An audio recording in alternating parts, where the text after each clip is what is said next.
10 Most Scandalous and Shocking Facts About Spiro Agnew. Spiro Theodore Agnew, the 39th Vice President of the United States, was no stranger to controversy. Serving under President Richard Nixon from 1969 to 1973, Agnew rose to prominence during one of the most politically turbulent eras in U.S. history. His career was defined by fiery rhetoric, allegations of corruption, and a shocking downfall that forced his resignation. This video delves into 10 of the most scandalous, shocking, and fascinating facts about Agnew, exploring his personal life, political career, and dramatic fall from grace. Fact number 1. A complex youth, Agnew's early life and personal struggles. Born on November 9, 1918, in Baltimore, Maryland, Spiro Theodore Agnew came from a family blending Greek and American heritage. His father, Theophanes Anagnostopoulos, immigrated from Greece and shortened the family name to Agnew to fit in better with American society. Spiro grew up in Baltimore, attending public schools and experiencing the economic challenges of the Great Depression, which deeply influenced his early life. Agnew initially enrolled at Johns Hopkins University to study chemistry but had to abandon his studies due to financial constraints. He later resumed his education at the University of Baltimore School of Law, graduating in 1947, just 2 years after World War II. His law studies were interrupted by the war, during which he served as a U.S. Army officer in Europe, earning a Bronze Star for his service. While working at a grocery store, Agnew met Eleanor Jude Find, whom he married in 1942. Together, they raised 4 children: Pamela, James, Susan, and Kimberly. Known for his reserved demeanor, Agnew avoided public displays of his personal life, yet his drive for success often pulled him away from his family, causing friction between his personal obligations and political ambition. Number 2. Accusations of bribery and corruption. Agnew's political career was marred by scandal.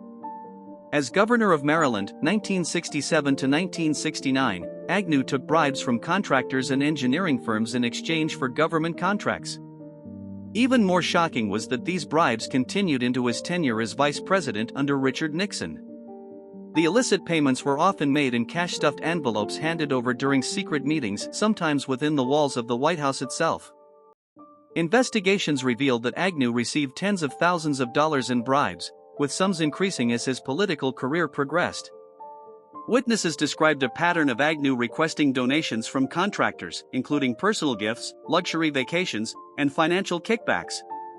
His actions shocked the public, not only for the level of corruption but also for the audacity of conducting these schemes even while holding the second highest office in the land. Number 3. Resignation amid criminal charges. On October 10, 1973, Spiro Agnew made history as the first U.S. vice president to resign under criminal investigation. With prosecutors closing in, Agnew reached a plea bargain. He pleaded no contest to 1 count of tax evasion, avoiding jail time in exchange for his resignation. At the hearing, Agnew declared, "I will not allow myself to be a distraction to the administration or the nation." The fallout was severe. The Maryland Court of Appeals disbarred him, stripping him of his legal license. Agnew's disgrace added to the chaos of the Nixon administration, which was already grappling with the Watergate scandal. In 1981, a judge ordered Agnew to repay $268,482 to Maryland, the estimated value of the bribes with accrued interest. It marked one of the rare cases where a top-ranking official was forced to make financial restitution for corrupt practices. Number 4. Public enemy of the media. Agnew gained notoriety for his hostility toward the press. In his speeches, he launched scathing attacks on journalists, branding them as the nattering nabobs of negativism and accusing them of liberal bias. His pointed critiques of the media endeared him to Nixon's conservative supporters, who believed that mainstream outlets unfairly criticized Republican policies. Agnew's relationship with the press was so contentious that it became a defining feature of his political career. His confrontational tone was seen as both an asset and a liability, energizing Nixon's base but alienating more moderate voters. Historians often cite Agnew as an early architect of the Republican strategy of attacking the media, a tactic that would resonate with future conservative politicians. Number 5. Frosty Relationship with Richard Nixon. Initially, Agnew and Nixon shared a close working relationship, with Nixon appreciating Agnew's ability to appeal to Southern conservatives and disillusioned Democrats. However, their relationship deteriorated over time. Nixon reportedly found Agnew's public gaffes embarrassing and grew wary of his vice president's abrasive style. When the bribery scandal erupted, Nixon distanced himself from Agnew, offering little public support. According to White House aides, Nixon saw Agnew as a political liability and was relieved to see him step down. In private conversations, Nixon allegedly remarked that Agnew's resignation spared the administration from further scandals. Number 6. Wealth and lavish lifestyle after politics. After resigning, Agnew reinvented himself as a consultant for international corporations, using his political contacts to secure lucrative business deals. Despite his fall from grace, Agnew maintained a comfortable lifestyle, purchasing a lavish waterfront home in Ocean City, Maryland. He also traveled extensively, mingling with wealthy elites, raising suspicions that he continued to benefit from dubious financial connections. Though Agnew avoided the public spotlight, he occasionally made headlines for his extravagant spending in upscale social circles. His post-political life stood in stark contrast to the legal troubles that had led to his downfall, further tarnishing his legacy in the eyes of his critics. Number 7. Agnew's memoir, A Controversial Defense. In 1980, Agnew published his autobiography, Go Quietly, or Else, a book that attempted to justify his actions and portray himself as a victim of political persecution. He accused the Nixon administration of abandoning him during his time of need, while also lashing out at the media for fueling public outrage against him. The memoir was not well received, with critics dismissing it as self-serving and lacking remorse.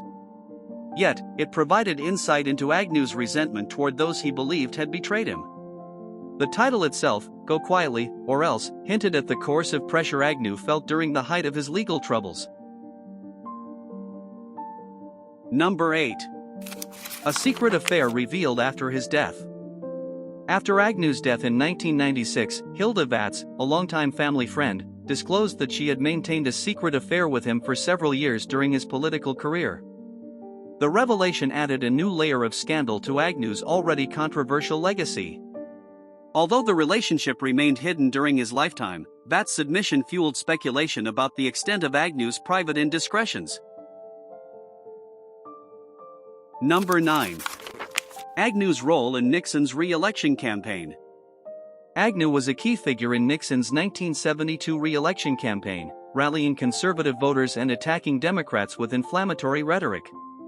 His speeches were filled with red meat slogans that appealed to the party's base but alienated moderate Republicans, causing internal friction.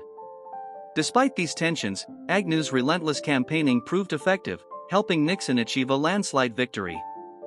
Agnew's controversial comments, however, foreshadowed the scandal that would soon engulf him.